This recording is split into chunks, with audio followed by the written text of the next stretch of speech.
talk about your earliest mentors. Who is somebody that really might have changed your direction or changed how you're thinking?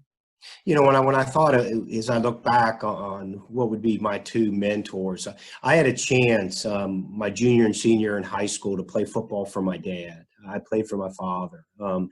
My father was a Hall of Fame high school coach in the state of Ohio. That he won 237 games in his career. Was very, very successful. Ironically, the 2 years I played for him weren't his two best years by far.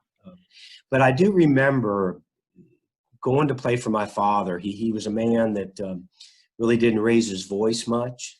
He was always controlled. He was calm. And what impressed me when I got around players, I'm in the locker room, my dad's the head coach, and what I saw in my teammates, they weren't trying to play hard and play well for my dad because they were afraid of him or because he intimidated them, or they really were trying to play hard for him because they didn't want to disappoint him.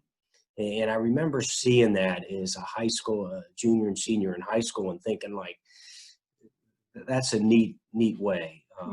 I also got to be around in my professional career. My first job, I was a defensive line coach at Murray State, and Frank Beamer was the defensive coordinator at Murray State, who I worked with. Frank became the head coach. He hired me to stay with him there at Murray. Eventually, I did join up with him for those early years of his at Virginia Tech. And I do think being around Coach Beamer or Frank was because I knew him when he was Frank.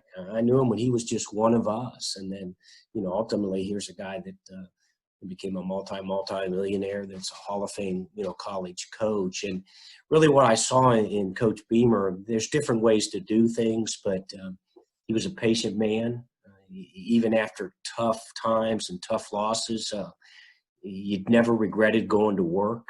He wasn't a guy, he might tell you a tough thing, but you weren't afraid to go into the meeting and sit down with him, to talk about it. And, and I saw that because I think there's different forms of leadership you can grab onto. And really when I saw, two guys that I kind of respected, but I also wasn't intimidated by.